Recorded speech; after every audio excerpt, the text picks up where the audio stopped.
My oaths betray each other till there's nothing left to keep.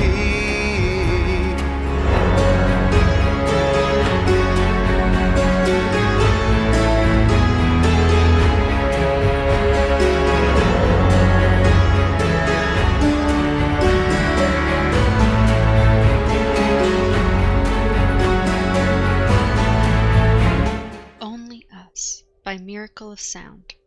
Alright, welcome back to the Shardbreaker podcast. I am Midnight, your host, and I'm here with Mythic and Darkness. Hello. And this is episode 10 of The Way of Kings. We read chapters 34 through 39 this week. So let's get right into it. We start with chapter 34, which is called Stormwall. And the epigraph is, I walked from Abamabar to Urithiru. This quote from the 8th parable of the Way of Kings seems to contradict Varala and Sinbian, who both claim the city was inaccessible by foot. Perhaps there was a way constructed, or perhaps Noadon was being metaphorical. So what do you think about the city that may have been inaccessible by foot? Sounds like a swimming city. A floating city. Hmm. Like, imagine a sky city. Because if they can fly, you know. And we technically we don't even know if they can fly. Maybe they'll just like jump really far up, you know. But like that one lady and those people in that flashback, you know. They seemed like they could fly. Yeah, so like, you know, it makes sense if they could get there. Mm-hmm. And didn't I have like a theory? I forgot what my theory was, but like it was like my thing where like, oh, they live in like a city where like, you know, like it's just them and stuff. So Mm-hmm. So we start with Kaladin's point of view as he is barely conscious and in pain. Syl is crying out to him, and as he opens his eyes, he notices he is hanging upside down on the roof of Breachfor's barrack. Kaladin then begins checking himself for wounds, noting several cracked ribs, a swollen eye, and a gash on his head. Syl then tells Kaladin that he was beaten by the soldiers, and she tried to get back at them by making them trip a lot today. Lamriel was also executed. Apparently he has screamed that Kaladin would absolve him, and Kaladin replies that he shouldn't have beaten him senseless then. Gaz apparently was left in his position, but Kaladin replies that Light Eyes get the most blame in situations like these. So what do you think about the fact that although Dark Eyes are so looked down upon, Light Eyes are meant to take the most blame in disastrous situations? In charge, so yeah, of course they're gonna take the blame. Nobody expects anything from a dark eye. plus, wouldn't you as another light eye want to get rid of like any sort of possible competition in the future, you know? Mm. Like it's all mostly a game of like Politics. politics, yeah, and if you can get rid of some of it, you might as well.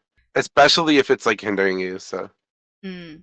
Also, what do you think about the fact that Gaz got away with like no punishment? I wouldn't say no punishment. I mean, it sounds like, as far as Syl knows, there was no punishment. Lamriel got executed, Kaladin's hung up in the high storm, and apparently Gaz is just chilling. Yeah, but to be fair, we gotta think about what's coming, you know, like this motherfucker's surviving what's happening to him, so At least not from Sadius, he didn't receive any punishment. yeah. What do you think about that, Mythic? Oh, I mean, like I said, it's just the politics of the world. Mm-hmm. Syl then mentions that she can feel the cold, which is new for her. Kaladin says it's alright, and Syl replies not to lie, but he says that sometimes it's alright to lie, and Syl accepts that this is one of those times. Kaladin notes that his punishment is to be judged by the High Storm, and that he is unlikely to survive. Syl then goes and gets Rock, Teft, and Moash who come out to see Kaladin. So what do you think of the fact that Syl has come around to accepting that some lies are okay? Well, she's evolving, you know. Mm-hmm. She seems to constantly be experiencing new things and understanding new things. Well, I wouldn't say they're new It's things. expanding. Well, new to her, I mean. Well, Brandon, her brain is expanding. I feel like it's more like a refreshing sort of situation. Maybe, maybe. So Kaladin asks them about the bridgemen, and Moash tells him that their whole group survived. However, 200 bridgemen from other bridge crews died that day. Rock says that he'll make sure the tradition of eating together at night and laughing will continue. Teft also mentions that they wanted to try cutting him down, but Kaladin insists that it's a bad idea, and it's obvious they came to the same conclusion. Sadius had apparently decided on the punishment of letting the storm decide Kaladin's fate, and that he shouldn't fully be blamed for wanting to save his own life, but that it was cowardly.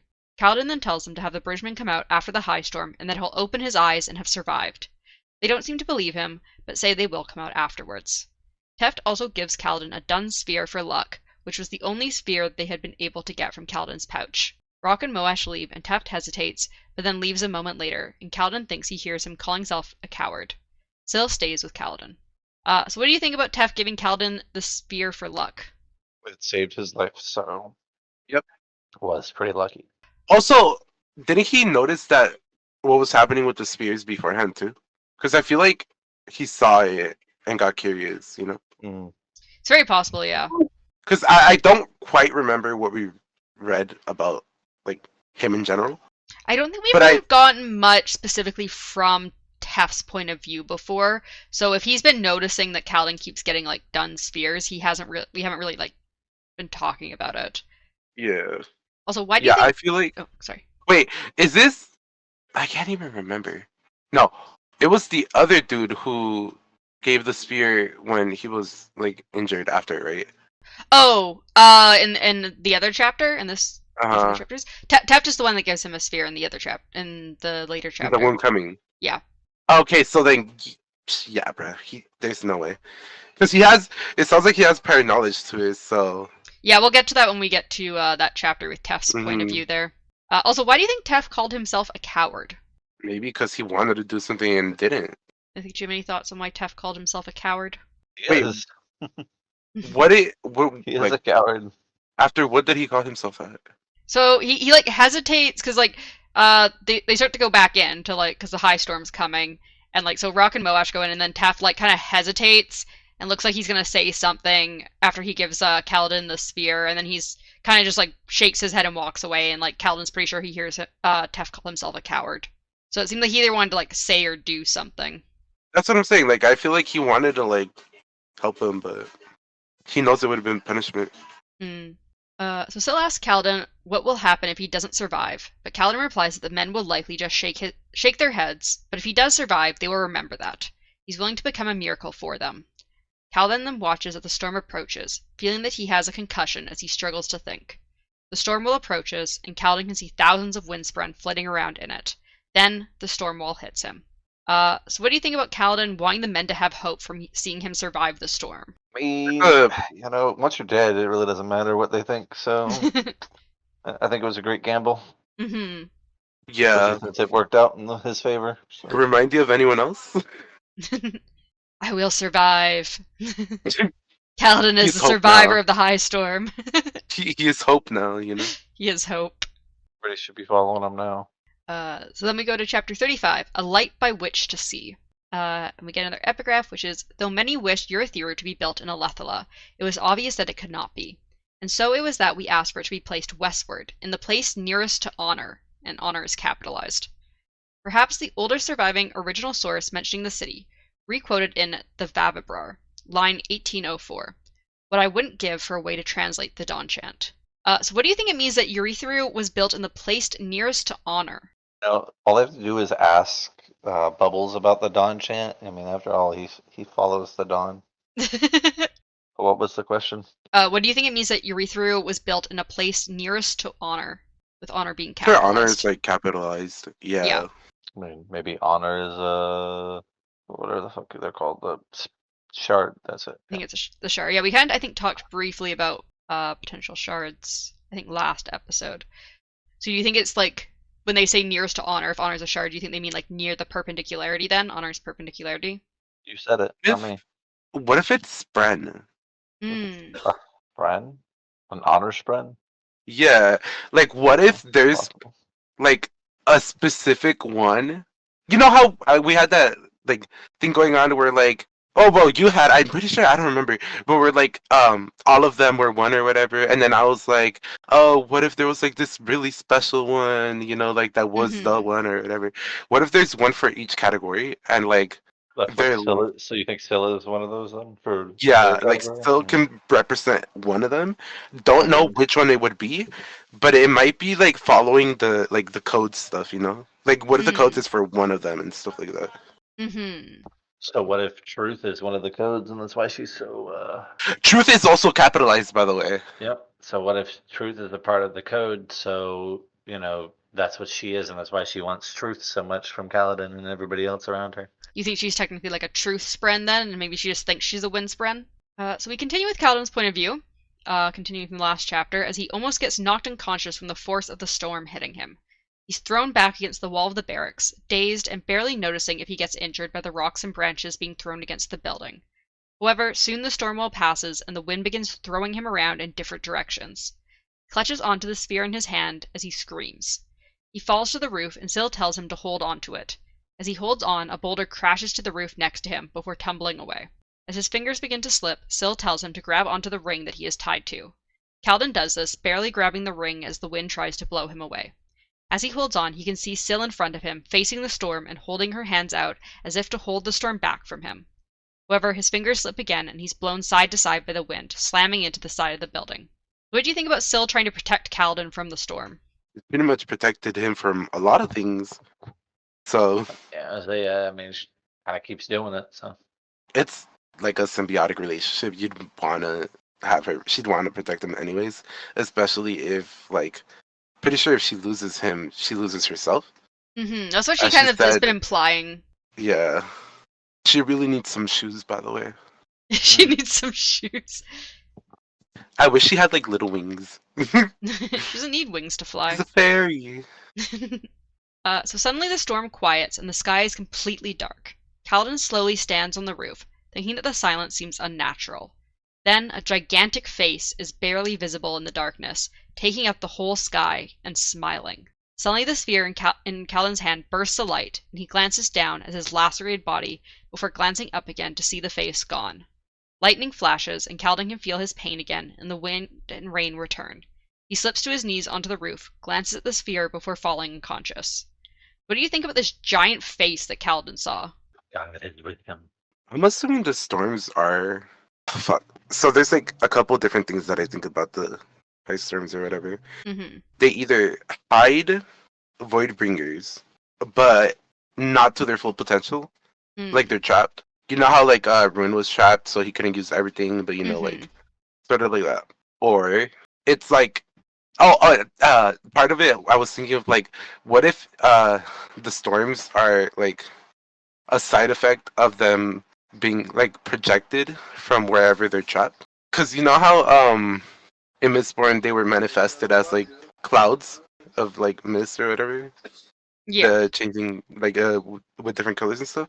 Like, what if this is them manifesting themselves from wherever they're trapped in forms of, like ice storms? And since he can use Stormlight or whatever, he was able to, like, see it. Cause he didn't discuss it, but, like, he said it was like, oh, what did I just see? Like, was it a vision? Was it a delusion or whatever? Yeah, he wasn't sure if it was like a hallucination or like a vision of something. And who else is seeing that stuff? We have I haven't Miss seen Shalalala Vision. over there. Shalon with her sees little weird memories. creatures in her drawings. Yeah, Right. but the other guy's seeing visions, so. He's seen And, like yeah, the full-on other- visions yeah, during the high Eleanor is storm though seeing as well. visions. Mhm. Exactly. And I mean, the storms is where Stormlight comes from, so it makes sense that they are magical in some way if you see things during the high storm. Yeah. So we switch to Tef's point of view, and he and Rock go out after the storm. His knees hurt often after a storm, and when he was younger, he had thought his uncle daft for complaining of the same thing. As they go out, he sees rainspren, which are like small blue candles in puddles, and windspren floating around. He can see some soldiers around, making sure that no one had cut Kaladin down before the storm. Tef thinks that Rock is stupid for believing that Kaladin survived the storm, but yet he's also going out to check, even though he can't look up from his feet. Once they make it around the edge of the barracks, he forces himself to look up and is sure that Kaladin is just a corpse. His skin is cut into hundreds of places. So what do you think about the extensive injuries that Kaladin had from being out in the storm? I thought it was cool. He Like, got it fucked is- up. yeah. Yeah, but, like, it described how much, like, the storm has an effect, like, on a body, you know? Like, I pictured it was, like, not exactly, like, cuts, but, like, you know, like, kind of like cuts, but more like a, like, shredding. You know what I mean? Yeah, because Like, like, instead he's of clean basically cuts, it's, like, been shredded pounded skin. by like little rocks and branches, and he's been like slammed against the roof and walls of the barracks. Yeah. Because like I imagine like a high storm is like the wind force of like a tornado or a hurricane, but instead of like circling, it's like going in just like one flat direction. Yeah. I kind of, in my mind, I compared it to, like, if you go to the beach and get slammed by a wave, like you can feel like all the sand like scratching against you, like Mm. that. Or like when you're going like at really high speeds, and then you can like feel like cold air like literally like slamming into your skin, you know? Mm-hmm. Like it feels harsh, and it kind of makes sense that like he was that badly, you know, hurt. I'm kind of confused though, Mhm. but I'll say it later because it's about something that Cell does later. Mm. We'll get there soon. Okay. So suddenly Kaladin's eyes snap open, causing the bridgeman that had followed Teft and Rock out to gasp and fall over into puddles in shock. The sphere Teft had given Cal falls out of his hand, done even though it had been out in the storm. Rock begins shouting for others to help him to get Kaladin down, speaking the wrong language at first. Teft can't help but think there were two impossibilities: a sphere done after being left out in a storm, and a man that should be dead being alive. These two things left him thinking they meant something even more impossible when put together. Teft begins shouting for the men to bring a ladder and some bandages and salve for Kaladin before whispering that Kaladin better survive as he wants answers. So, what were your first thoughts at Teft's reaction to the Dun Sphere when you first finished the chapter? So, like, before we get kind of a little more context from Teft in the following Kaladin chapter. I didn't expect them to fully realize, like, the connection. Mm-hmm. But, like, when he was like, oh, it's like done, Mm-hmm. I'm like, He's gonna put two and two together. yeah. And my immediate thought was like, he's gonna try to test out this theory somehow, you know? What was your initial thought, Smithick? No, that he was gonna figure it out. Yeah. He was gonna You be know, suspect of it. I didn't think he was gonna give him a spear like right after though, like later on. I Mm-hmm. thought he would do it like I thought he would try and discuss it like when he was fully healed already. Mm. So we then move to chapter 36, The Lesson.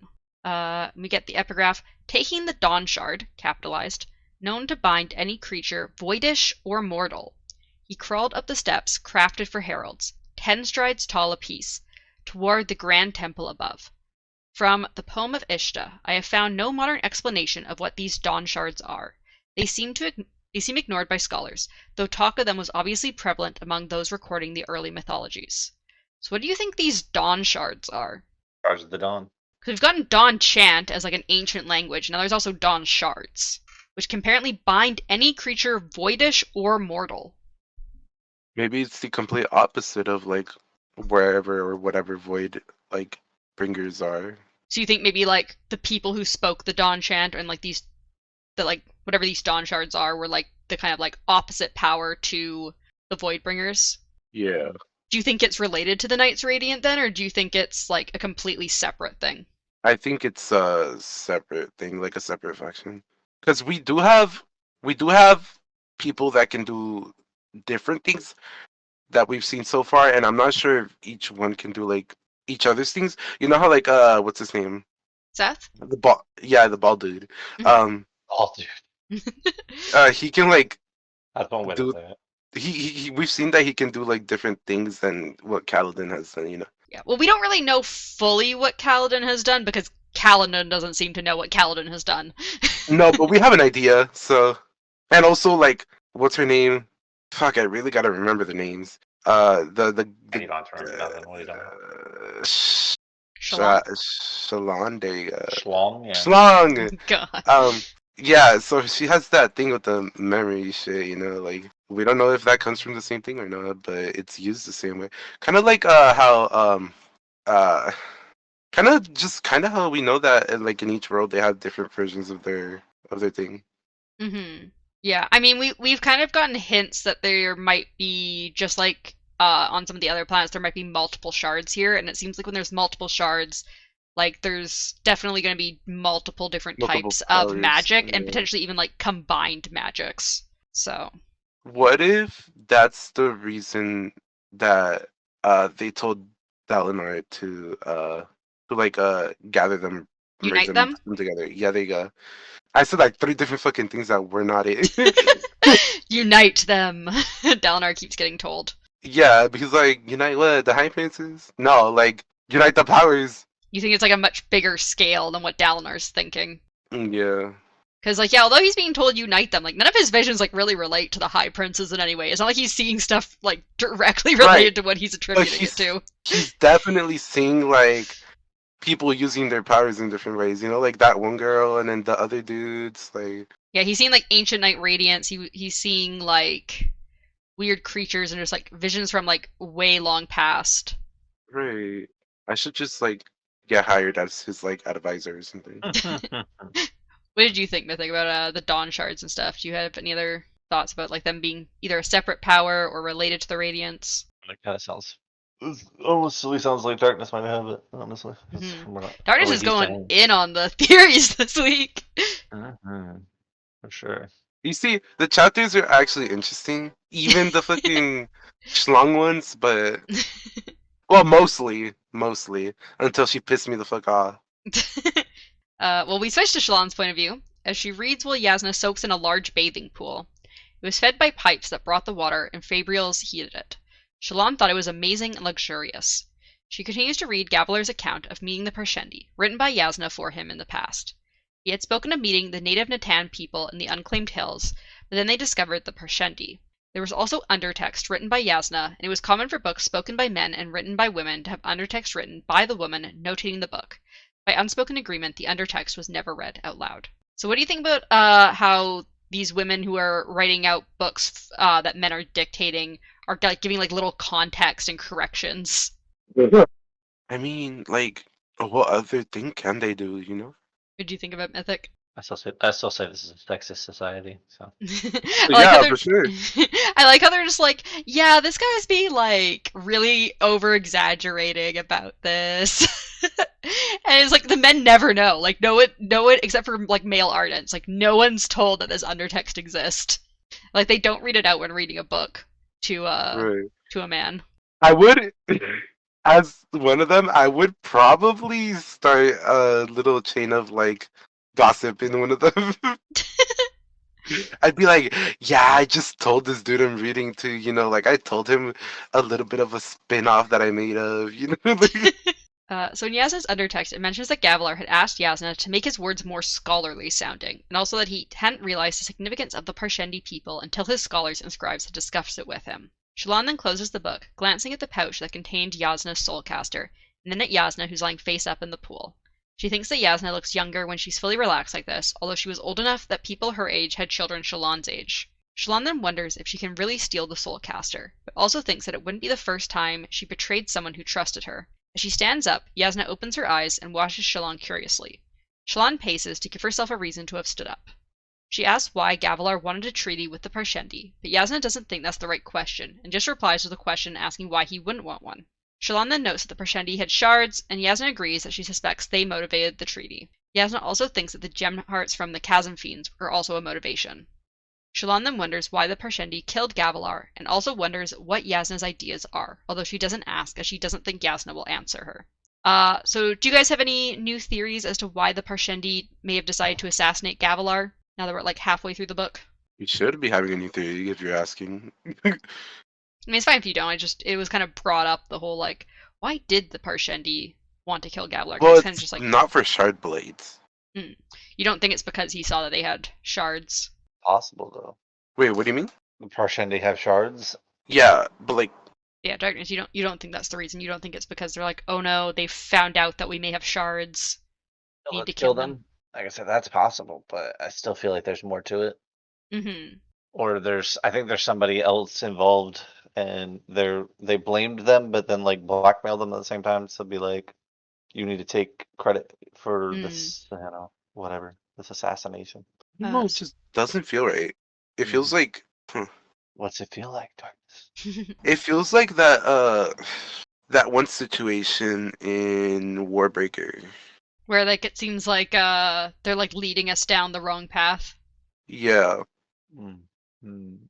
What path are we being led down? There's Darkness? definitely more to it, for sure.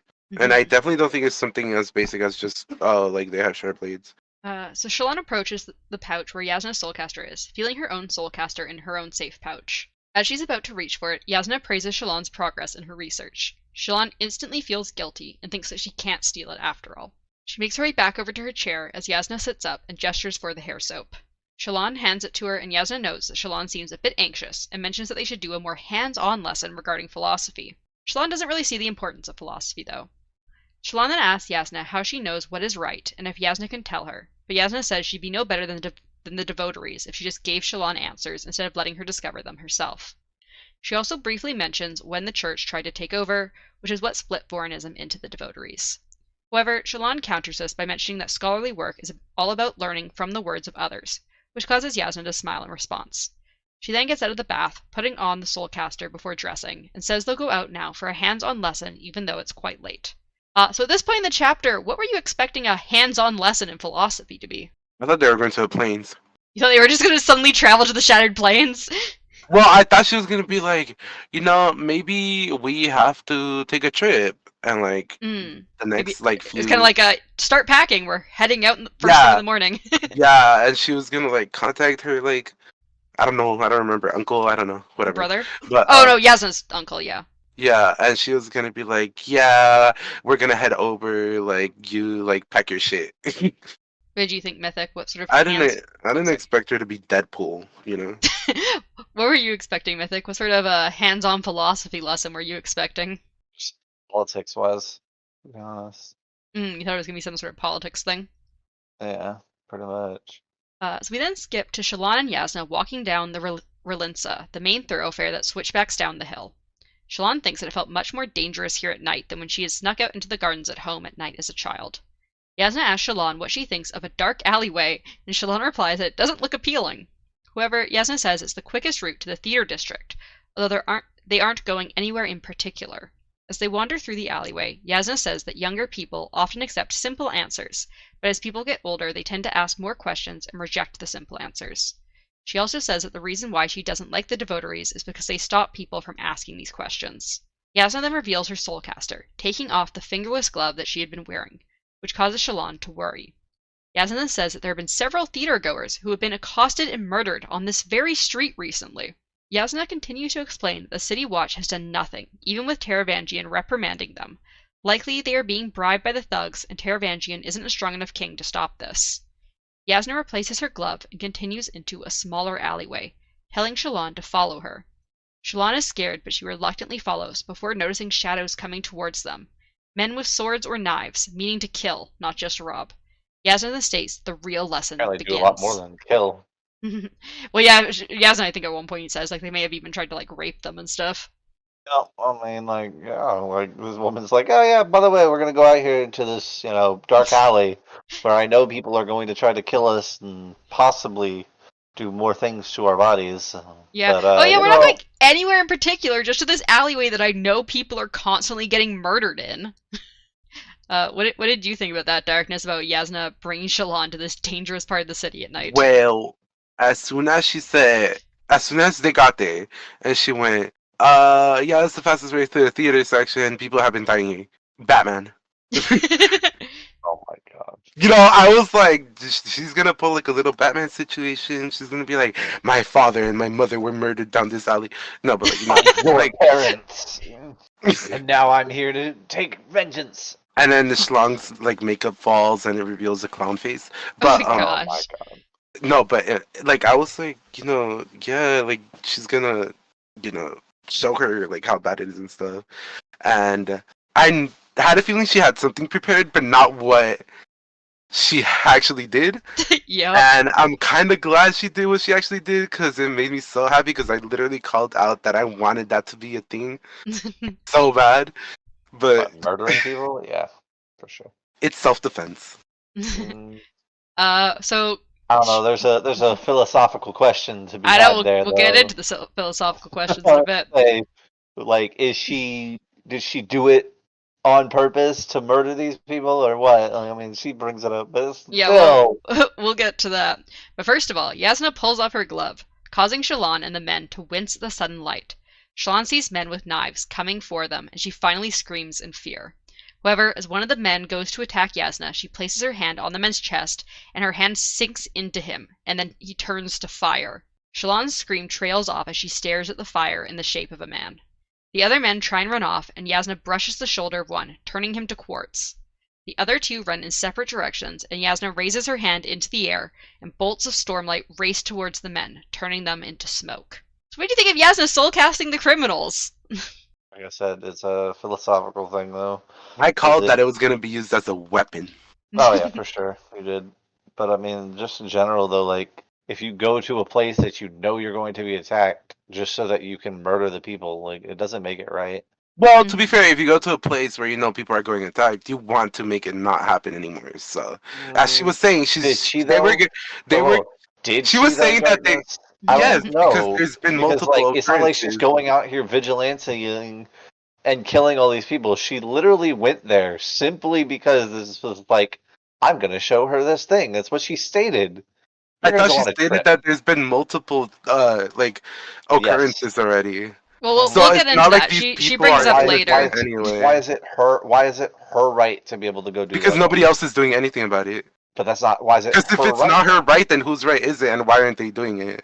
I'm sure there's reasons, though. That's what I'm saying. Like, she just went out here. It would be like if I just flew over to your house right now, Darkness, and just fucking murdered everybody in your house just because they might do something or they did do something. No, but they were in the process of doing something when she did it. No, So they pulled their weapons. They didn't attack them yet. She yeah, fought weapons. first. Literally, that's like saying, "Oh, I'm gonna go into a store, pull out my weapon, but I'm not gonna do anything like to endanger anyone or like rob the place. I'm just gonna pull out my weapon and aim it. But if I In get case like I need to shot defend myself. back, if I get shot back or I get arrested, why? I literally just pulled out my weapon. I didn't do anything. It's a case literally like you never attacked. You didn't. You showed Yes, but you possibly an pulled intent, out but your you didn't. weapon in front of other people. And when you feel threatened, Exactly. or these people walk There, into your house, if somebody walks into your house, Darkness, are you not going to pull a weapon on them? that's a whole different No, it's situation, not. though. This could have been their alley. Okay, this could have been their alley, and these people walked in and they were defending their home. You have no They were idea not what was defending going to their happen. home. You don't know that though. She didn't even give them a chance. She And I straight up mean, murdered them before they Shalon even brings got it a up chance. later, but she says like it may have been right to kill the one guy who tried to attack you, but the other three were trying to like run away, like they weren't attacking. Yeah, after getting scared when they were gonna originally do stuff anyway. But they never did attack. Yeah. The one guy did. The one guy did try and like Well, slash you're at telling Yasna me- with the knife. You're telling me when there's clear evidence that things were gonna escalate regardless, you're just gonna. But that doesn't give anybody the right to murder them, though. That's.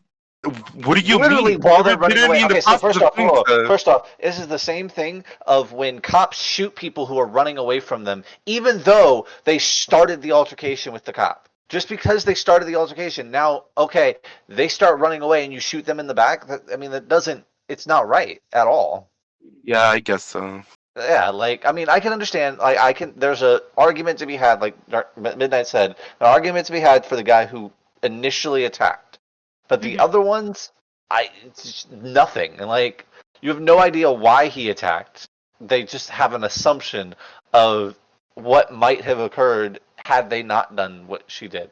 Okay, so I guess the world should be rule free. No, I he's mean, that would be what Mythic's she's going doing for the then. whole like, which is the way our world works, which is like the justice Yeah. system. Like you don't arrest people for crimes they may have committed. Yeah, You go I mean, after like I people who said, have already it's a done things and you have proof whole of thing. it. Yeah, it's a whole thing. Like Yasna Now, had there would assumptions be that these men were the shit ones who'd into been murdering people, but she didn't have proof that these four men were the ones that had been murdering people. She just assumed it because they were the ones who came at them in the alleyway. But there could be tons of muggers in the city. And this could have just been the wrong place, wrong place, wrong time for them. Yeah, I guess so. I mean, it's a philosophical question, like she said. Like it literally is. Mm-hmm. I mean, it's the same thing as a lot of different morality questions that get posed in our life right now, such as stem cells, which could be insanely helpful to us, but at the same time, it's a moral question because you have to start testing it on actual people to start figuring out and how to make it do better and all of that. Like you can't just. It's not like you can just do it. There's theories and like possibilities, but nobody knows the absolutes until they start doing human testing, and that's a moral conundrum that people don't want to jump down. There's a lot. Like I said, it's a philosophical question. She's right. She's not wrong in that vein. This is she took her out there for a philosophy lesson. But yeah, so one of Yasna's gemstones in the Soulcaster cracks after the use, and Yasna puts her glove back on. She then begins calmly walking back out of the alleyway, and Shallan hurries after her, both amazed and sickened. She wasn't sure how Yasna had turned the two men to smoke, as she had never heard of a Soulcaster being used without physical contact. Yasna calls for a palanquin, and then they get inside. Shallan is silent for some time, until she tells Yasna that she just murdered 4 men. Yasna says that the men were going to murder and possibly rape them, but Shallan says that Yasna tempted them into coming after them by displaying her wealth. She says what the men were going to do wasn't right, but what Yasna did wasn't right either. Yasna replies that she took murderers off the street and saved the lives of their future victims. However, Shallan accuses Yasna of doing this just to prove a point, when Yasna replies that this is philosophy, and she thinks that she can't even see any emotion in her eyes. Yasna, however, says that she didn't do it just to prove a point. It was partially to help Taravangian, as she feels he is risking a lot by allying with her. She also mentions that men like them, in regards to the murderers, and Shallan thinks something horrible may have been done to Yasna in the past. Yasna says she was going to do this no matter what, but also decided to use it as a teaching moment and ask Shallan whether she was a monster or a hero, and whether those men deserved it, or whether she deserved to be attacked because she put herself where evil could get her. Shallan just replies that she doesn't know. I mean, it's, like I said, it's the same thing as the whole like argument people give for why women get raped. Be like, oh well, they were wearing this specific clothing, so like they were asking for it, kind of idea is what she's trying to get at with the whole, oh, you showed your wealth, and so now that tempted people to come for you. I mean, I agree, she kind of did it, but like. She's also not wrong. She didn't force them to do what they were going to do. And I think Shallan's kind of right where it's like, yeah, the men obviously were wrong for what they were going to like potentially do to us, but that doesn't make you right for like specifically going out of your way to try and get them to come after you. Exactly. 2 wrongs don't make a right. Because yeah, you could definitely relate it to like the victim blame with like slutty clothing, but you could also say that you know there's a rapist in an area and you specifically wear super revealing clothing to try and get a rapist to come after you, and then you like murder the rapist. It's like, yeah, what the rapist is doing is obviously incredibly wrong, but also going out of your way to like premeditate that you're gonna kill this person is also completely wrong. So Yasna then tells Shallan that she should research and come to an answer for herself based on the situation that just happened. They then head back to Yasna's rooms in silence, and Shallan helps Yasna undress, even though she feels disgusted touching her. As Yasna is getting into her nightclothes, Shallan says that Yasna only needed to kill one of the men, and could have let the other 3 get away. However, Yasna disagrees. So we kind of talked about this before, but considering the fact that Yasna said, like, hey, the city guard knew about this, but they were specifically not doing anything, what do you think the best way to handle these criminals would have been? If, like, Yasna's way wasn't right, but also, like, you can't just... like, you know that the authorities aren't doing anything. In my opinion, the best way to do that without what she did would be either you become part of the solution by joining whatever, the faction is that's not doing what you're saying, or you get enough people behind you to kind of force them into doing, an internal investigation, figuring things out, and then obviously going down from there, fixing the problems. What do you think, Darkness? Because sorry. go on. No, you're good. You're good. I don't know. I generally don't know what the best solution would be there. So I specifically think, considering what we know of a little bit of what Soulcasters can do, I kind of know a little more than you guys, obviously, about what Soulcasters should do. I think there is a lot of things that Yasna could have done to capture these men over just murdering them, and she could have then. Since the city guard is doing nothing, she could bring them to Taravangian, and then he could decide a punishment as the ruler of the land. Because she, as like Shallan also pointed out, like, you do not have any authority in this country. This is not your country. You are not, like, you may be part of like a royal family in Alethkar, but you are not here in Kharbranth. So I'd say you just go above the city guard, which is to Taravangian, and be like, I caught the guys for you. If you decide that they need to be executed, they get executed. Like, if you need to, like, get, like, people you trust to do more, like, probing in to make sure I got the right people. Like, but this is, they were coming at me with weapons in a dark alleyway in that area. Here's the next thing, right? All right, this is happening in this certain spot, right? You have plenty of money. Why don't you just fucking move? Bad shit happens all the time, everywhere. you can't fix the entire world like that. Like it just doesn't work. Mainly because even if you do what you continue to do and you become like, let's say, a Batman type of figure, right? A vigilante, like at some point somebody is going to rise up against you and fight you with probably either equal or greater power than what you have. Mm-hmm. And then you're really not solving anything. You're honestly just making things worse Well, because then that person goes and does shit that, yeah, but that's why I was kind of probably would saying have been worse like than what you're doing. you let the king Yeah, decide because captain. Yeah. it's his country. So like you're Mhm. not really taking things out of control. You're saying I caught these people who tried to like attack me, which is fair. They were in the area where the murders are happening. Maybe you should like get guys who aren't the city guard who weren't being bribed to like confirm that these guys may have been the murderers, and then do what you will with them as the person who controls this country. Because she said partially this was also like her trying to do a favor to Taravangian and help him out, even though I don't think he probably ever asked her to do this, as far as we're aware. No, probably not. But I mean, that's just crazy. I mean, I feel like there needs to be a lot more to a situation to result in something to that extent. That where you take matters into your own hands. Now, like, because if we go back to Mistborn, right? I still believe Kaladin was right in the way he was going about things You mean Kelsier? because he saw Kelsier. Thank you. I don't know why. Yeah, Kaladin's this book. Yeah. I still think Kelsier was right in what he was doing because he wasn't just doing it for himself. He had his own motives. He didn't like the royalty or whatever, but at the same time, he was still doing it and showing others that they could stand against this tyranny or whatever that he saw. And I mean, like I've stated numerous times since we started reading all of these books, that history is written by the victors. Yeah. So like, depending on who wins, the history gets put. Whether the people that he's going against are bad or whether they are bad is basically just been put on whoever wins that fight. So in the same vein, like I mean, you're standing up against it, but you're not alone standing up against it. You're showing others that, things need to change.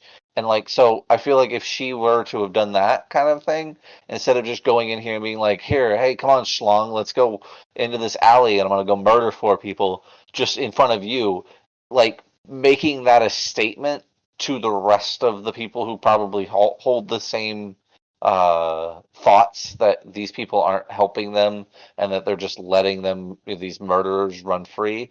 If you start showing that to the population instead and like showing that you could be a help or a change to it, it starts to create the solution and doesn't just continue to add to the problem. I will say though that Kelsier is, I feel like, in certain ways a little bit like Yasna here, where he specifically went against like certain nobles, and he was like, if you are a noble or even work for a noble, you deserve to die. Yeah, that's why I put Kelsier. That's why I used Kelsier as an example, because like I agreed with Kelsier in his method and his whole like thing. revolution thing. The whole revolution thing was definitely like a right thing, but like his like blatant outright murder. Yeah, he's doing. Yeah, he still did the exact same thing that she's doing, but we haven't. I mean, maybe she is also doing that though. We just haven't seen it yet. But like, it just doesn't seem. I don't know. It doesn't seem like she is the way she seems to talk. Is almost like I helped. I did this to help them, but like, do they know you're helping them, or are you just doing this to go satiate your own, moral compass? You think you're right, so. And Shallan also seems to think that based on like some of like the emotion she was seeing in like Yasna's eyes and what she was saying, that like it seems like there may be something deeper in Yasna's past that like partially motivated this as well. Yeah, I mean the same thing with Kelsier though, but yeah, I mean at certain points. I mean she just seems like a serial killer to me. So Yasna then has Shallan brush her hair, and Shallan notices that the soulcaster is sitting on a table nearby. Feeling angry at Yasna for involving her in that situation, Shallan switches the soulcasters quickly while Yasna's eyes are closed. She then finishes brushing Yasna's hair, fearing that Yasna will realize the switch. However, she doesn't even look as she locks the soulcaster away for the night, and Shallan leaves for her own room. So were you surprised that Shallan actually switched the soulcasters? Not at all, especially after that. I expected it, to be honest. I don't expect it to work. The way she thinks it is, though. I expect this woman to somehow be able to still use her abilities after. You think that maybe like Yasna just like knows more about the soul casters and maybe like theirs never really was broken? Yeah, like exactly. Like I think I feel like she's gonna put on the broken soulcaster and then start doing the same thing and be like, She's gonna be like, oh, this little thing like must have gotten like damaged in my when I was killing those guys. Let me just fix it. Oh, it's all good now. exactly, like because like here's the other thing, right? This is what I've been thinking about the whole time.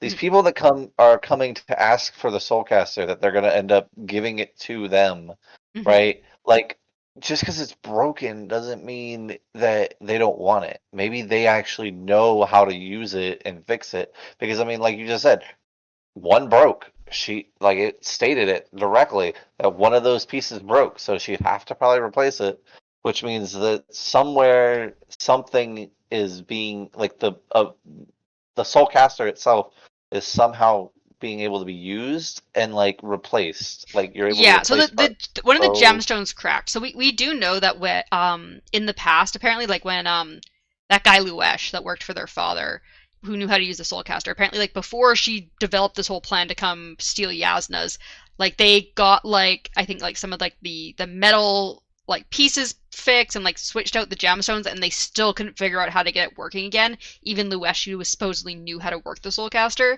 but we also don't know the extent to which Luesh understood the soulcaster.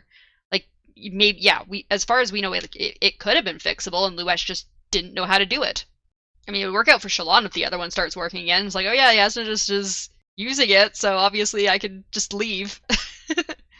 I mean, she's not wrong either in the fact that later when she's like, she's talking to whoever and they're like, you should just leave, and she's like, no, because what if I leave and then she's just gonna immediately pin it on me.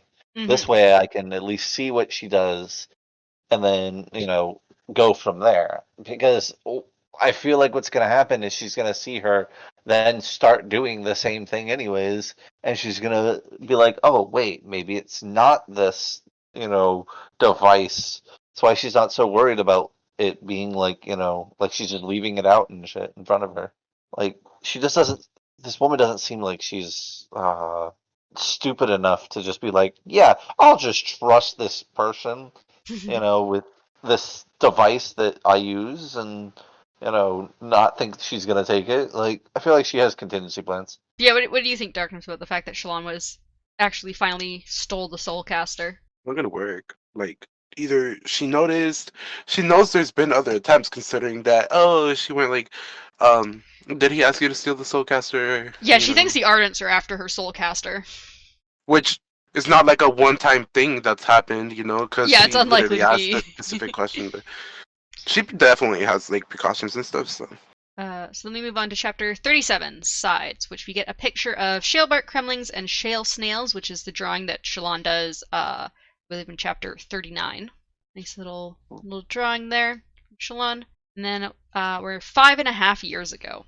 We're in past Kaladin's point of view as he chops roots for his mother, while Tian eagerly talks about a rock that shines different colors. Wait. What is this picture?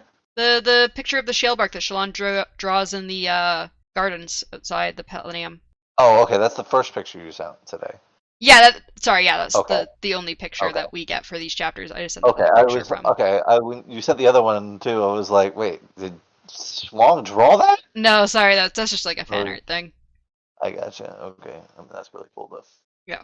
But yeah, so Hesina says that maybe the rock is magical, and Tian asks if maybe it has a spren, to which Hesina replies that all things have spren. Kaladin seems skeptical of this and asks if they eat spren if food has spren. He also brings up whether dung has spren, to which Hesina chides him for using that word. Kaladin it probably does, so. Kaladin says he just wants to understand how the world works, which Hesina finds amusing and says she'll tell the Ardents that the next time they are in town. Kaladin thinks that he had decided he was going to become a soldier and that next time the recruiters came by the town he would join them. As he glances out the window, he sees a carriage and thinks that they might already be here. He makes a quick excuse and heads outside, hearing Tian still talking about the rock to their mother. So what do you think about Kaladin's determination to join the army as soon as possible? I mean, he's been fighting to be a fucking soldier for most of his life now, so. I don't think it's most of it. I think it's been like 2 or 3 years that he's been thinking about it. I think that's like when he first like tried that quarterstaff with the other dark-eyed boy. I thought he was way younger. No, I think he was like somewhere between 10 and 13, and he's currently 15. Okay. How old is he in like? Current day, I believe he's like 19, 20-ish. I think he must be Wow. 20 because it says 5.5 years ago, and it says he's 15. I believe Kaladin's 19 when he becomes a slave, and he turns 20 while being a slave. So Kaladin then runs out towards the road and sees his father waiting. He correctly guesses that his father is going to the mansion to confront Roshon about the fact that no one was donating to them anymore, and that Hesina hadn't been able to work either. Kaladin insists on going with Lirin to support him, and Lirin allows Kaladin to join him. They get into the carriage as it stops in front of them, and as the carriage begins moving, Lirin admits that he hadn't been sure if he would meet with Roshon. He had been thinking of having their whole family leave the town to join Kaladin in Kharbranth, or at least another Alethi town that doesn't have a surgeon. Kaladin asks why they haven't left yet, as he thinks that if his family comes with him, it changes his plans and ideas of what he wants. However, Lirin says he should, but his heart is here with these people. Kaladin thinks he understands. Lirin also mentions that although things are hard now, times were good before Roshon. And even though people don't pay them anymore, they have been leaving food for them. So what do you think about Lirin, like, wanting to leave for the better of his family, but not being able to because of his ties to the people of the town? That's just dumb. He should have just left. Honestly, I also agree. He probably should have just left. Like, things aren't going well here. Just say fuck you. As much as you want to be a good person, like, you have a whole fucking family to put in front of you. You're literally the head of the household. Do what you have to do to get them forward, you know? Like, don't worry about everyone else. You can literally make a whole life somewhere else. Plus, apparently, his, wife has, family in Kharbranth or something. So, you could be near her family. I'm sure she'd like to be near people, that she grew up with. Right. What do you think, Mythic, about his choice in staying, even though he could potentially leave? He should have just left, honestly. But hindsight That's why being he 25, dies. Do you think Lirin dies? Yeah. So they eventually get to Roshon's mansion and are led inside. Roshon is sitting at a dining table, already eating dinner. Servants gesture to a side table for Lirin to sit at, but he moves to sit down at Roshon's table instead, stating that his status as second non and the personal invitation to dinner gives him the right to sit at the same table. Kaladin nervously sits next to his father, and the servants bring plates for both of them. Kaladin imitates how Roshon is eating, but Lirin does not start eating. Roshon notes that Lirin doesn't seem keen to eat before getting into their discussion, so he mentions that Lirin's family is destitute. Kaladin states that they get by, and Lirin agrees and says that if they can't continue to get by, then they will leave the town. Roshon threatens to tell any new city lord of Lirin's that they stole the spheres, but Lirin replies that he will win an inquest into that matter. Lirin then suggests that Roshon is intimidated by them with how much attention he is giving their family, which Roshon does not like. Roshon then offers to let Lirin keep 1/10 of the spheres, which Kaladin tries to speak up about, but Lirin tells Kaladin to leave the room. So at this point in the chapter, do you think Lirin was going to agree to give away some of the spheres or to Roshon? No, not at all. No. You had more faith in him than Kaladin did? No, I just think he's dumb. Who, Kaladin? Yeah, I agree with that. That too. Kaladin is just... It was pissing me off the whole fucking time too. So Kaladin hurries off, his emotions getting the better of him and tears forming in his eyes. He stops near a plant in the servants' area to wipe away his eyes before going into the kitchen. The chef recognizes Kaladin and orders some flatbread and vegetables for Kaladin, a child's meal. Kaladin feels ashamed and thinks that even his plan to run away and become a soldier was childish. Riller, Great. Roshon's son, and Laurel then enter the room talking to each other. Riller barely glances at Kaladin, but Laurel blushes faintly when she sees him. Kaladin thinks that she looks much more like a light-eyed woman than she had the last time he had seen her, and also notices that she had dyed the parts of her hair that was blonde. Riller tells Kaladin to bring them food, and Kaladin replies that he isn't a servant. He tries to get Laurel to stand up for him, but she takes Riller's side and tells him to bring them food, calling him boy. Kaladin is Boy. angry. Go to your shit, boy. Kaladin is angry, and he goes back and forth with Riller regarding his calling and being a surgeon who heals people, and Riller states that bringing him food is basically the same as healing him and keeping him from getting sick. Eventually, Laurel stops Riller, which causes him to roll his eyes, and he leads Laurel into the kitchen to get their food. They soon leave, and Lirin shows up soon after to get Kaladin, telling him he should have eaten since it was free food. So what did you think about the interaction between... Should have eaten, because now we're leaving. Now we're leaving, and you didn't eat, and we've been, starving. But yeah, so what do you think about the interaction between Riller, Laurel, and Kaladin? I mean, I guess he doesn't really change much, to be honest, in the present day. He should have eaten. I agree. What did you think about the changes in, Laurel? Who the fuck is her? Yeah. Yeah, I don't like her. I don't really like Laurel either. She kind of becomes a bitch. Actually, she was kind of a bitch What? beforehand. I can tell. What? No. That person? Never. We're gonna see her present time. Maybe. Kaladin never goes back to his hometown. So they eventually leave the mansion. Maybe not in the hometown. You think maybe she'll like travel somewhere else and he'll randomly meet up with her? I mean, you never know. That one dude to say gather that no. Unite them! Unite them. So they eventually leave the mansion and get back into the carriage. And Kaladin tells his father he wants to be a surgeon and admits that he'd been thinking of running off to the army. Lyran is shocked, but asks why Kaladin. I love his dad's reaction. He's like, wait, you were were considering thinking that? about He's like, what the fuck? But yeah, he asks why Kaladin changed his mind, but because he wants to. And Kaladin replies that he changed his mind because he wants to learn how to not be controlled by the Light Eyes. He then asks how many spheres his father agreed to give away, but Lyran says he didn't agree to anything and had argued for a while with Roshone before pretending to get angry and leaving. He tells Kaladin that he wanted to give the appearance of desperation, but doesn't plan to ever give Roshone any of the spheres, as he'll just get greedy for the rest of them. So what do you think of Lyran's, like, kind of plan to make himself seem desperate to try and get Roshone off their back for a while? You know what would be crazy? Like it works, so. If he lied to Kaladin and he was like, He actually did nah, give shit. I'm not gonna give any spheres to him. He gave them to him, and now that Kaladin actually wants to go to that one fucking institute to become a surgeon or whatever, he can't go because he's broke. Yeah, so he becomes a soldier, you know? So Kaladin tries to figure out why Lyran would want Roshone to think they're so desperate, and then he sees guilt in his father's eyes, and he realizes that his father did steal the spheres. Lyran states that Laurel hadn't reached the age of maturity, and that Wistio had been growing weak and was unable to keep the promises that he had made to Lyran. He says that Wistio would have given him the spheres if he had been lucid, but he never actually got confirmation from him while he was properly lucid. Lyran also admits that Hesina was part of this plan, and he doesn't want Tien to know. What do you think about the fact that the spheres are stolen? It makes sense with how, everything happened, but, like, why? He didn't trust the new city lord that would be coming. Okay, but, like, that's not his business, bro. He wanted to make sure Kaladin could go to Kharbranth to study. He's like, I was promised things, I will make sure these promises are kept. Did they not pay him for treating people? No. So he doesn't charge, but people would like give them donations of money, so they had money, but I don't think it was enough to like seriously save up enough money. Okay, so just start charging. Like he should have just started charging. Especially the fucking city lord, like he's got money. Charge him. Right. Like he was like probably at his bedside constantly while he was sick like that. That way he would have gotten all those spheres without having to steal them. That's crazy. So you're telling me that you'd rather lower your fucking your like Morals. Reputation in one go rather than like lower it a little bit for charging? Because like even if like he's like, oh, but like the farmers won't be able to afford it, just be like, okay, you can pay me in food if you don't have like actual spheres. Right. Like you can still charge. Just be like, I understand that you basically don't have money, but you're farmers. Or give me your firstborn, you know, like. God. Yeah, give me your firstborn child. Leave it there for you. Neither Tien or Kaladin are actually his children. Okay, but like if he does that, he just make a surgeon army. Surgeon army. That's wild. Oh my gosh. And then the town won't have to get charged because everybody can heal. Oh, they're all just surgeons, and then they all just take care of their own injuries and right. illnesses.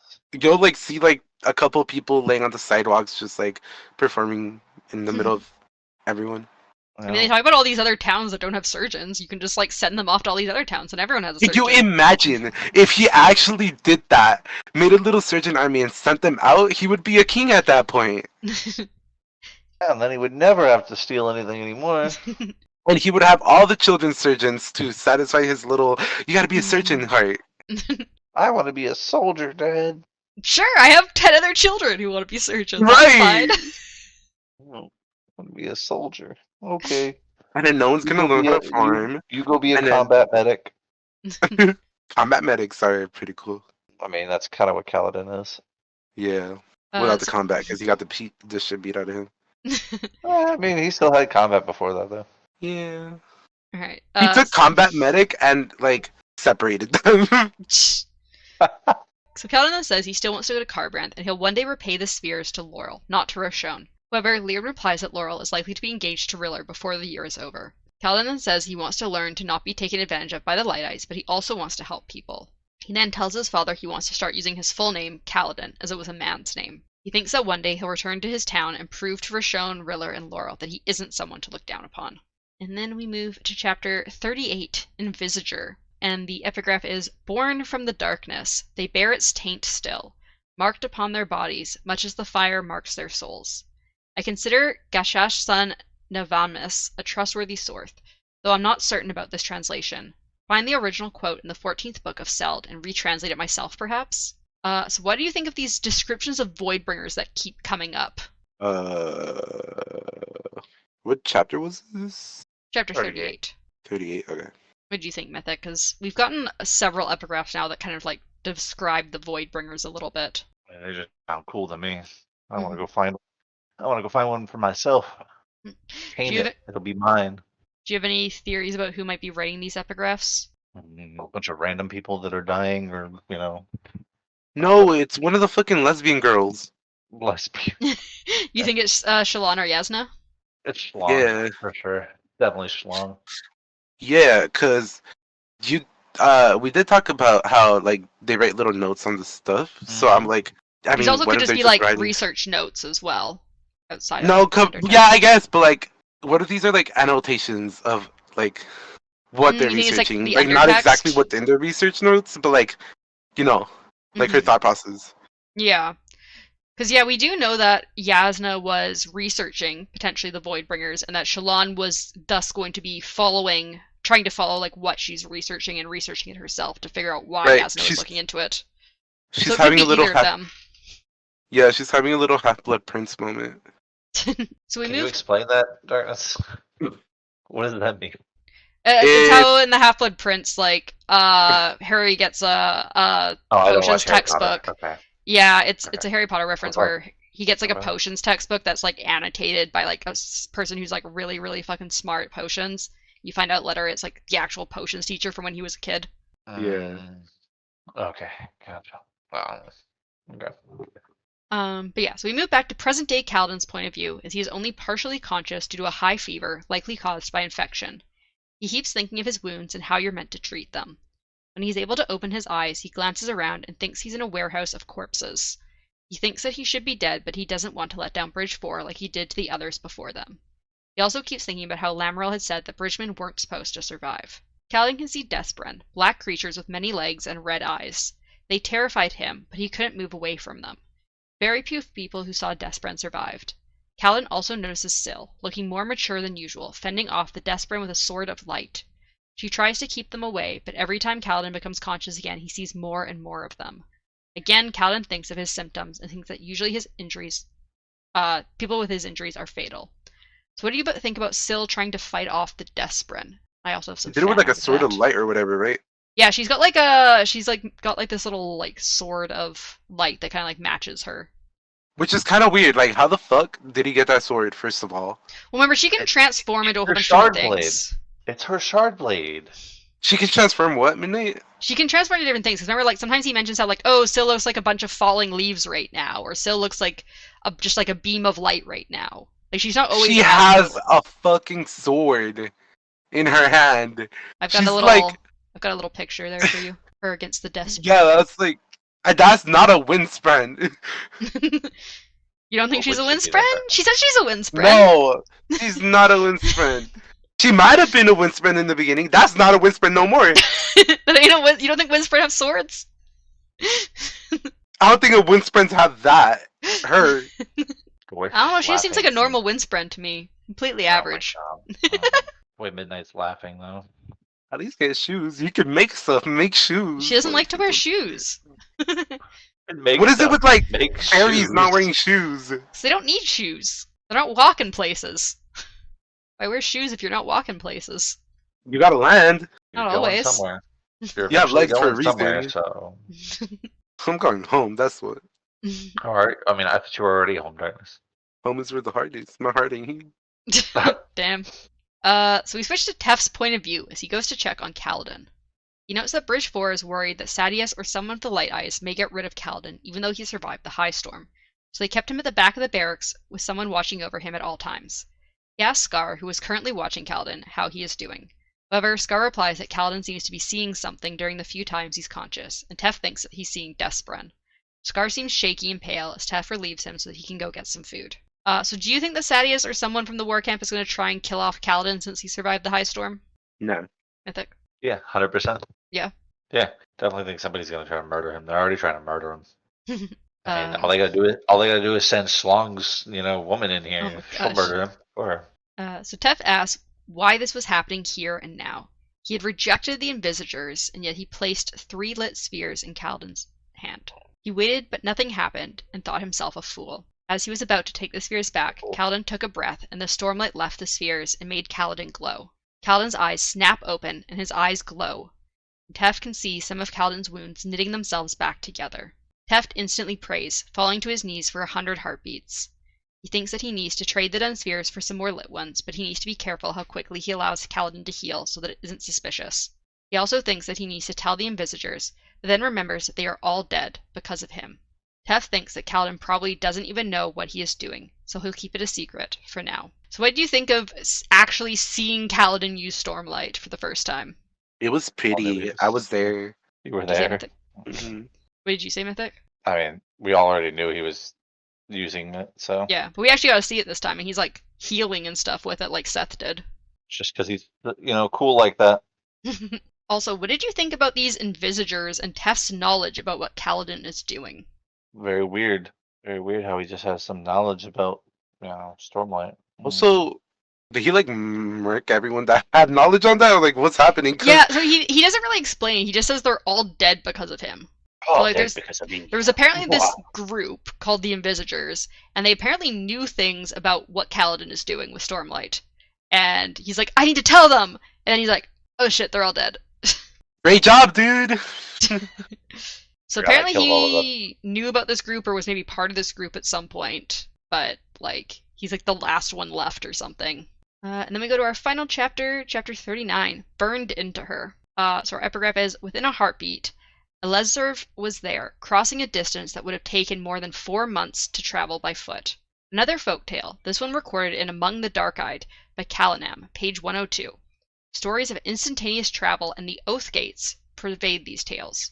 So what do you think these Oath Gates are that apparently allow for instantaneous travel? They sound a lot like the wells, to be honest. Yeah. Do you think that's just like their word for perpendicularity because they don't know what a perpendicularity is? Yeah, probably. What do you think about them being called Oath Gates? They're paladins. Wait, where's this from? This is the epigraph from our final chapter, chapter 39. Right. What did you think about the name Oath Gates, Mythic? Sounds interesting. Wasn't there something with oaths? I feel like it's just it's gonna be like a name of a shard or whatever. Oath. I mean, there's the Code's Darkness, which is kind of like similar to Oaths No, in past books. in past books. Mm. Not that I can think of. But we move back I to don't know. Shalon. I think I'm just tripping. We move back to Shalon's point of view as she Oh, that's chocolate. as she frantically draws Yasna's soul casting the men, trying to remove those memories from her mind. She had drawn dozens of pictures from that night over the last few days. She had also pored over philosophy books, but every type of morality and philosophy seemed to think that what Yasna did was correct, even though it felt wrong to Shalon. However, her study of philosophy also made her consider what she had done in stealing Yasna's soulcaster. Even though she had wanted the soulcaster to help her family and house, she had really done it in anger against Yasna. So what do you think about Shalon's way to try and cope with what Yasna had done? You had great reasoning, you know? What do you think, Mythic, of Shalon's like trying to cope with the situation? I mean, makes sense. She's gotta figure it out. She's gotta like cope, obviously, in some way, shape, or form. So Mm-hmm. You just stole from her girlfriend. So Shalon then thinks that she had a hidden weapon that she could have used that night, but didn't even think to.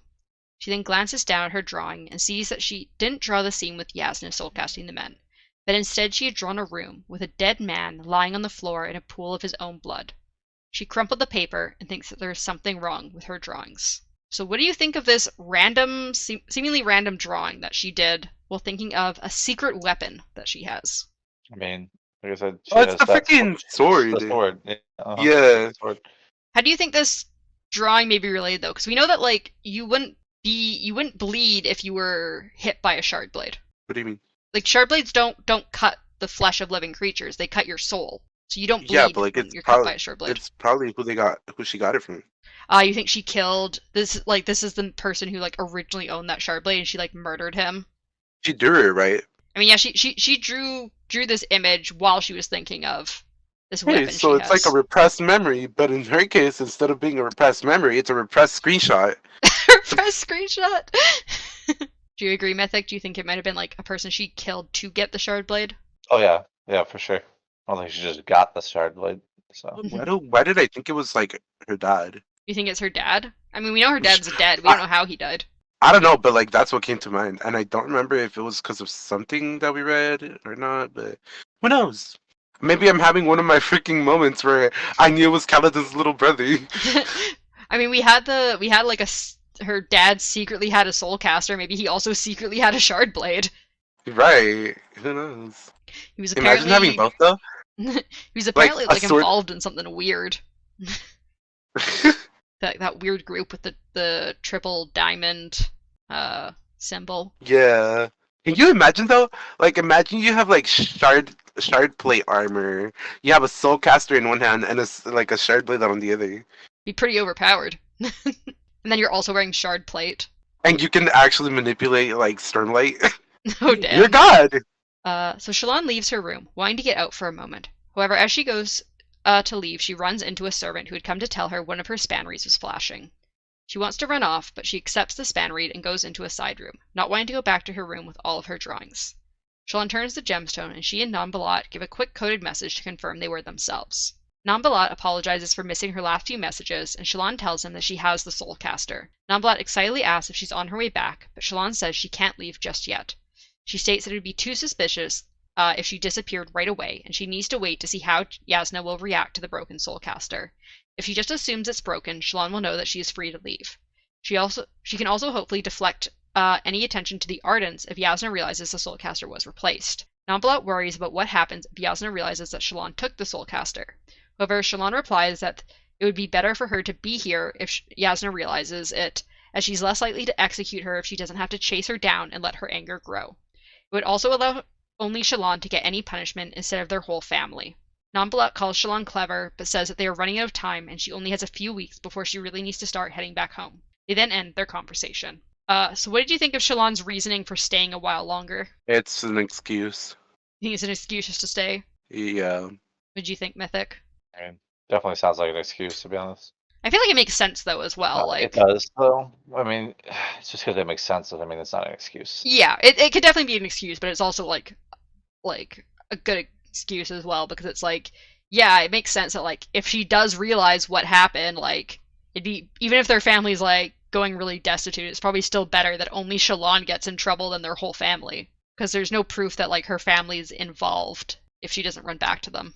So Shalon then burns the conversation with her brother, and a moment later a maid knocks on the door to do the daily cleaning. Shalon, feeling a bit paranoid that she doesn't recognize the maid, goes into her room and moves the soulcaster from the hidden compartment in her trunk to her safe pouch. She also places her drawing upside down on her desk so that the maid won't look at them. Before Shalon leaves the rooms, the maid gives Shalon a basket of bread and a blue bar jam from Capsule. As she walks out, she thinks that she should look for Capsule, but then reconsiders as she will be leaving soon, and she is scared of where her relationship with Capsule is going. Once outside, she breathes in the fresh air and sunlight. She thinks that Yasna was right, that her want of simple answers was childish, and that the truth was much more complicated and murky. So do you think anything is going to happen between Shalon and Capsule? Because Shalon kind of like hints here that like their relationship is like kind of leading somewhere, and she's a little worried about that, considering she's going to be like ditching out soon. I don't trust him. You don't trust Capsule? No. But he's got such nice jam. His jam is probably rotten. Oh no. What do you think, Mythic? Do you think anything's going to happen between Shalon and Capsule? I don't know. Shalon seems like she's not the smartest in that department, so no, not really. Yeah, I think she's been kind of like probably like sheltered from relationship stuff. 100%. So we then skip 2 hours to Shalon drawing in the gardens and feeling more relaxed. She was drawing snails in a little maze of walls and shale bark, although the walls were short enough that you could see over them while standing to find your way back. However, while sitting, she was secluded and unseen. Shallan notes that the snail is eating fungus on the shale bark, and when startled, it flattens itself and blends into the shale bark. She also noted tiny cremlings had also blended into some of the shale bark. Lifesprint also floated around the area. Shallan then thinks that she hadn't yet tried to use the soulcaster, and this secluded spot was a perfect place to try it. She glanced around to make sure no one else was in the garden, and then puts the soulcaster on her hand. Unsure of what to do, she places a hand on some shale bark and tries to command it to be smoke or crystal or fire. However, she thinks fire is stupid and tries to focus on making crystal, trying several different things around her, including some of her own hair. However, nothing works. So what do you think about Shallan not being able to get the soulcaster to work? Her not being able to what? Get the soulcaster to work. Oh, what if she needs to charge it? I mean, I'm Okay. assuming she's making sure that the gems have stormlight in them. Shallan puts the soulcaster away and thinks that she'll need to try searching the Palanaeum for answers again. She also thinks that maybe she could try asking Capsule, but doesn't know how she would do that without being suspicious. She also thinks that maybe she could turn the soulcaster over to the Ardents and see if they would help her in return for giving them the soulcaster. However, she also doesn't think that will work. It also seemed like an even greater betrayal to Yasna to give the soulcaster to the Ardents. Do you think Shallan is going to have to resort to trying to get information out of someone about the soulcaster if she can't find any books about it? He's gonna ask the freaking dude. Capsule? Yeah. Think Capsule and her are going to go into cahoots about the soulcaster stealing? He seems infatuated with her, so. Yeah, he's gonna betray her though. What makes you think that, Darkness? No, you're right. I'm delusional. He doesn't seem like the betraying type. No, never. So that was our final chapter. We're now on the overview questions. So my first question is, once Kaladin is fully healed, do you think Teft will tell Kaladin that he is using Stormlight? No. You say no? He probably won't. You think he's just gonna keep watching Kaladin from afar and trying to figure out what's going on? Well, to be fair, if he tells him, he's gonna have to go into how he knows and what he knows about it, and I doubt he really wants to do that, considering that there seems to be history on it. So. Also, do you think we're gonna get more POV from Teft to kind of learn more about what Kaladin can do with Stormlight, since he seems a little more knowledgeable about it than Kaladin is? Repeat the question. Do you think we're gonna get more information from Teft regarding what Stormlight can do, since he seems to be a bit more knowledgeable about what people can do with Stormlight? We're definitely gonna get more information on that. What do you think, Mythic? Do you think we're gonna learn more about things from Teft? Yeah. I mean, in the story-wise, yeah. Also, do you think Shallan is going to be able to figure out how to use the Soulcaster, or do you think before she can figure it out, Yasna is going to notice something's up? I mean, definitely think that, she's not going to get the chance to use it, really. What do you think, Darkness? Do you think she's going to be able to figure out how to use the Soulcaster? No, she's gonna get help. She might figure out why it's not working if she does get that help, but. Do you think Yasna is going to notice that her Soulcaster has been switched by Shallan? Yes. I think she already knows. What do you think, Darkness? About her knowing? Yeah, do you think Yasna's going to figure out that Shallan switched the Soulcasters? She knows. I literally said that she knows. Yeah. There's no way that she doesn't. Well, that is the end of our episode for this week. Next week we'll be reading chapters 40 through 44. So look forward to that. We'll be doing 5 chapters. We get a lot more exciting stuff as now Shallan's got the Soulcaster, Kaladin's using Stormlight a bit more actively, it seems like. Well, kind of. We've got actual confirmation that Kaladin's using Stormlight instead of just hints that he's using Stormlight. Not like. Because it's been outright said now that yes, Kaladin is 100% using Stormlight. Wait, he is? Jesus, Darkness.